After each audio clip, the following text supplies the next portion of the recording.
Hey guys, welcome back to the channel. My name is Eric Mink, and today we're going to do a little basketball breakdown. We're going to look at Gilas Pilipinas Team Philippines game versus Italy in the 2019 FIBA World Cup. Okay, our main focus point today is going to be the first quarter because I believe that is pretty much where the game was won and lost. And we're going to take a closer look at how one team was very successful and why the other team failed. So let's dive right in and take a look at some of this footage and figure out what the hell happened. So like I said, we're going to be looking at the first quarter here of the FIBA World Cup 2019. Italy with Mariano Bellinelli and Danilo Gallinari versus Gilas Pilipinas. There's a huge build-up here. Philippines went to Spain to train. A lot of time, money, and resources went into their training, and we're looking to see what they had in mind. Quick note here, we're going to be looking at every possession of Gilas Pilipinas, Team Philippines, in the first quarter to see what exactly happened. Let's get into it. First possession of the game here. 0 passes on the first possession, but Mark Barroca is able to make a tough fadeaway in the lane. Again, second possession, 0 passes. Is that a good shot? Contested with 0 passes again, turns into a miss. Here we try to go in the post on the strong side. Blatch actually kicks it out. They reverse it. Gabe Norwood, 2 feet behind the line with 9 seconds still left on the shot clock. This is what I would consider a bad shot. Gabe is not a shooter. He's a non-shooter, 2 feet behind the line, shooting a contested three-pointer with 9 seconds on the shot clock. Results in a miss.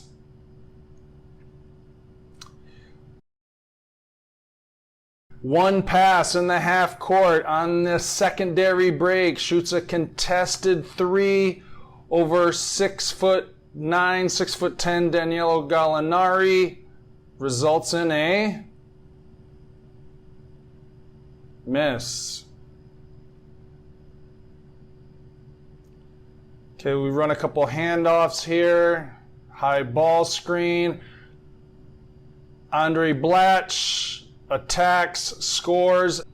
1 pass here. Next possession, contested fadeaway off of 1 pass, results in a miss. Post up on the strong side. We're going to attack right away off of 1 pass, shoot. Good effort by Blatch here. Gets a rebound, makes a nice pass, results in a foul. 0 passes. Kiefer Ravenna just checked into the game. How many dribbles is this? Shoots a contested 3-point shot with 8 seconds still on the shot clock, results in a miss.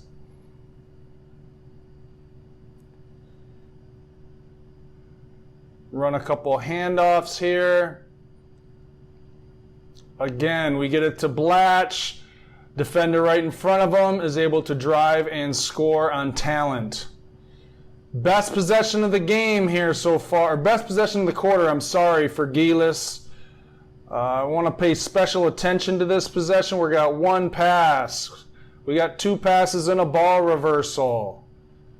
Blatch, 3 passes fake, 4 passes, another reversal. Attacking a bad closeout results in Kiefer Ravenna, short, uncontested floater, score.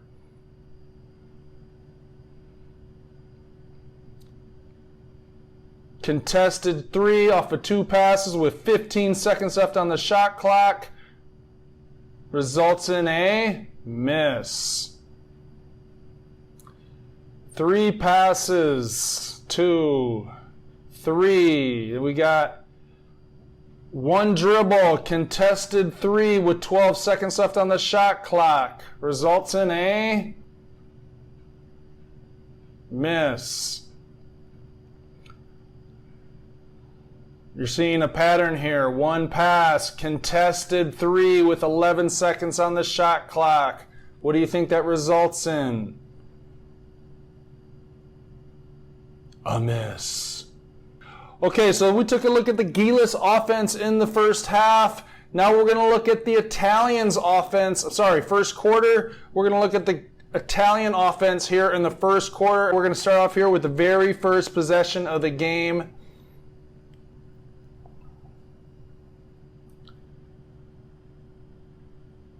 And you can see it's actually pretty good defense here by the Philippines. First of all, Italy doesn't even look to attack here until the fourth pass. They kick it, attack a closeout. Actually, pretty good defensive possession for the Philippines. We got a guy taking a contested long 2-point shot with 6 seconds left on the shot clock, but they did make the Philippines play defense for 18 seconds, and you can just see the difference of mentality to start the game. Italy's first possession, 6 passes, makes Philippines work a little bit. Philippines defense holds up compared to, remember, the Philippines' first 2 possessions, there were 0 passes. He still makes it, but a decent defensive effort to start the game for the Philippines.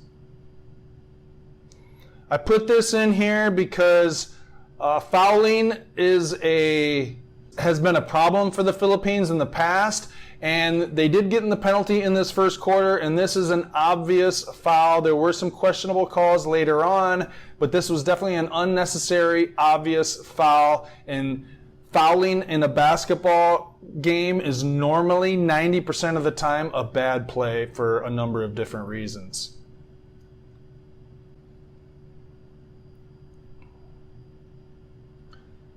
They dump it in the post. One thing you're going to notice here, you're going to see a pattern here. Italy did go to the post against mismatches, but they were not looking to attack on the strong side. Almost every time they skip the ball, reverse it out of the post, an area of threat, and then attack on the weak side. Prime example is right here. You notice now, Gabe Norwood is the guy that's going to be doing the closeout. Look how much space there is between him and who he's closing out in. Who he's closing out on. As a result of the long closeout and poor technique, the Italian is able to drive by a bad closeout and finish a short shot over a rotating guard, Pagoi, to score an easy basket.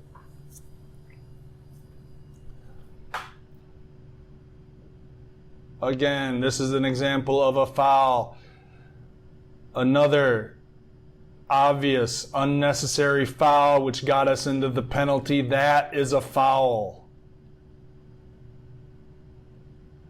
Again, they pass up a good shot.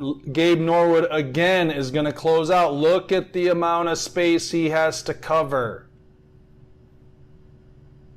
He makes a decent effort, but to me that is a clean look, even though Gabe is able to semi-contest here. Results in a score. 3-point make.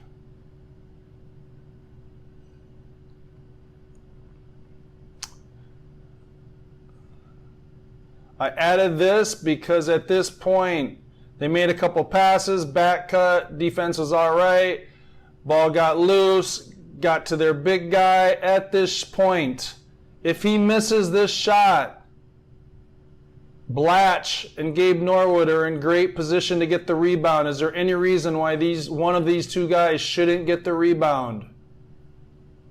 Let's see what happens. Offensive rebound, score. This is off a turnover. Philippines actually does a decent job getting back, but look at the ball rotation, attacks a closeout again.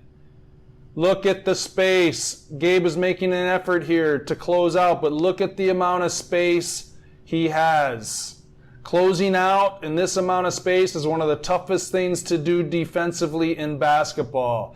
There are a number of ways he can screw that up and the offense can attack. This is the situation offensively you want to put the defense in. And this is just the third example already that I've shown you in the first quarter where bad things are probably going to happen even if this guy makes a decent effort. So Gabe makes an effort to get out there. Poor technique on the closeout. He attacks, and now you have the 6'7", 6'8", I don't know how tall he is, 6'6", 6'5" guy finishing an 8-footer over our point guard. That is going to result in a score.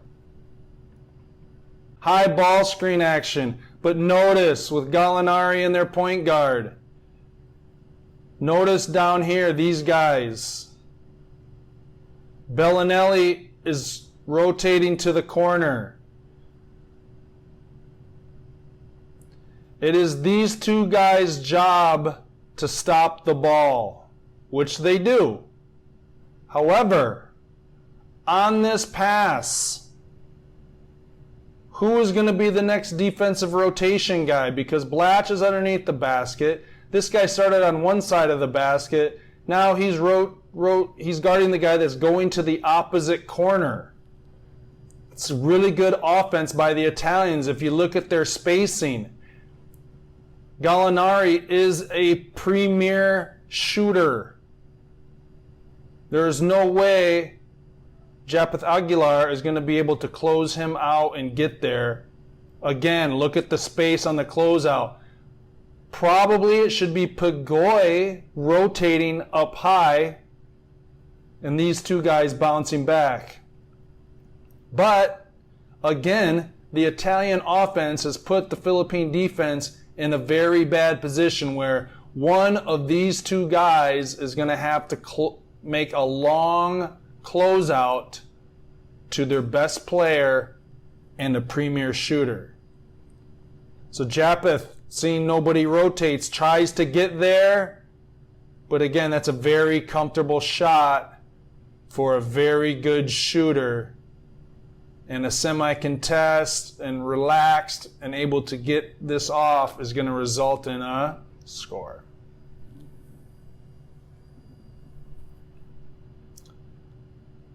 I would say that's an uncontested 3 off of a basic movement.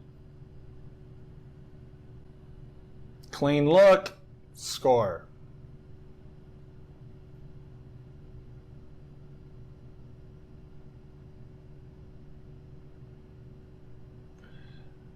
This is probably the best possession of the quarter for Italy. Starts terribly with this bad pass, but watch what happens after this.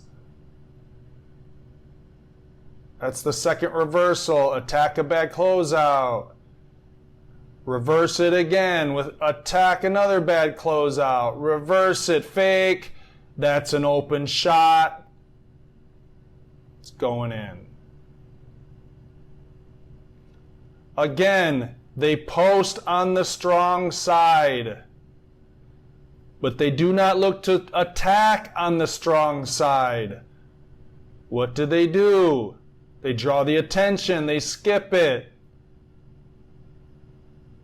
This, I'm not quite sure who Andre Blatch is guarding. My guess would be the wide open guy in the corner. The score is 25-4, Italy. Not a great effort. A national team player this wide open from 3 is probably going to result in a make.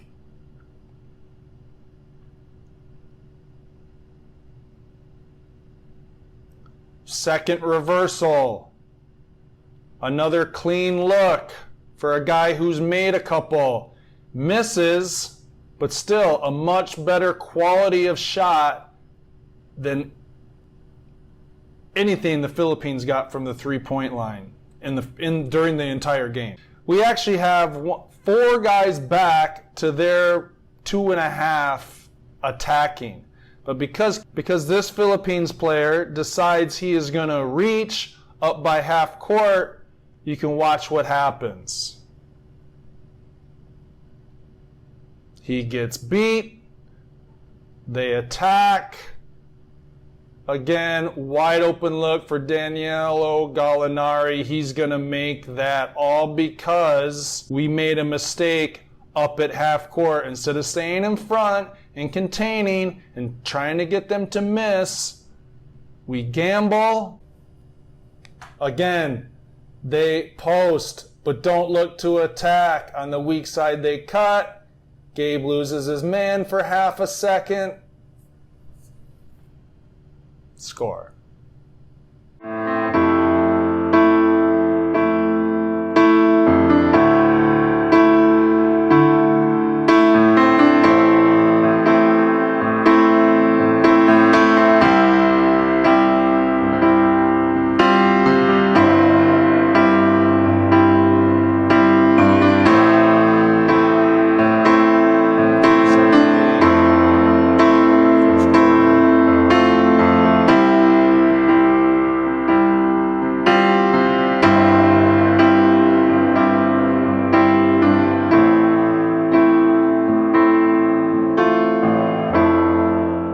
So that was pretty painful to watch, but I wanted to point out some of the things that I saw, and that was just the first quarter of the game. Italy did a great job, but one of the reactions that I saw online after the game was, oh, Italy was just hot. They shot well from the three-point line. If they shoot that well, they can beat Team USA. And, oh, the Philippines, they shot poorly. We picked a bad night to shoot poorly. I was a little frustrated by that because to me that indicates a certain amount of luck or chance. And what I saw, I did not see that at all. I didn't think anything was lucky about the way the Philippines was not able to make shots. I didn't see anything lucky about the way the Italians were able to shoot so well. So while that statement is true, there are many layers to that. That is just one layer, and that's kind of the top layer, and I kind of wanted to get below that and ask a certain couple of questions to see if we can learn from it. Okay, yes, Italy was hot. Yes, the Philippines was cold. But why? That's the next layer. Why did Italy shoot so well? Why did the Philippines shoot so bad? And what I wanted to point out in that video is just the quality of possession, the quality of the shots that they were getting. As you saw, most of the Philippines shots were off of just a 0 passes, 1 passes. Blatch made a couple drives off of talent, but they were shooting contested shots early in the shot clock. I would consider those bad shots. Italy, on the other hand, was getting wide open shot after wide open shot. So the reason Italy was hot was because they were getting better shots than the Philippines. The reason the Philippines was cold is because they weren't getting good shots. And if you want to take it a little bit deeper than that, you want to ask the question, how? How were they getting better shots? How was Italy getting open shots? Well, it was very obvious to me they had a system that they were executing. They were moving with pace, they had good spacing, and they were willing passers. And because of those things, they were able to get open shots. And guess what? National team players at the international FIBA World Cup level, if you get open shots, you're going to shoot a higher percentage. They were executing their system. The Philippines, on the other hand, they were running something, but their pace was much slower. They weren't passing as much. They weren't getting as open. Who's a better shooting team? I don't know. I don't know if it's Italy. I don't know if it's Philippines. But what I do know is Italy was more efficient and more effective in getting better shots. One thing you noticed with Italy was, did you see any fancy moves or any fancy plays that we couldn't defend? Yes, we had trouble defending, but it wasn't because of some fancy dribbling or someone who just had tremendous amount of talent. Did they have talent? Yes, but they ran their system effectively, with purpose, with a macro game plan that was executed at the micro level. But the whole purpose of running a system, of running your offense, is to get high percentage shots for your team. Who did a better job of that in the first quarter and for the game that matter? Italy, by far. That's why they won. There's a lot of different layers to that, and you can say maybe the Philippines defense wasn't the best, and it certainly wasn't, but it's very tough to defend a team that plays like that when you don't play like that. If you practice and play at a certain speed and a certain style, and another team plays a totally different style that is very effective, that has been proven to be very effective, it's going to be tough to defend that. Credit to Italy. We'll see how they do this tournament. The Philippines has a tough game. Their second game is against Serbia. Their third game is against Angola. We'll see how they do. I have a feeling if they had trouble with Italy on one-day prep, they're probably going to have trouble with Serbia. I'm trying to put this in a light to where there is some learning. My problem is if you're just going to look here, that implies luck. Underneath that, if you look at the why and you look at the how, there are some things that we can learn. You know, losing is a part of sports, a part of life. But you want to take the lesson. You want to learn from some of the mistakes that you made. So you can't change the past, but you can take pieces of the past and to help your future. I wanted to point that out in this video. I'm going to be doing more basketball videos similar to this. I hope you like the content. If you do, will you please hit the like button? Please subscribe to the channel. Don't forget to hit the notification bell, and I'll be back very soon, hopefully to break down Philippines, Serbia, their second game of the FIBA World Cup. Until then, take care, enjoy the World Cup, and I'll see you soon.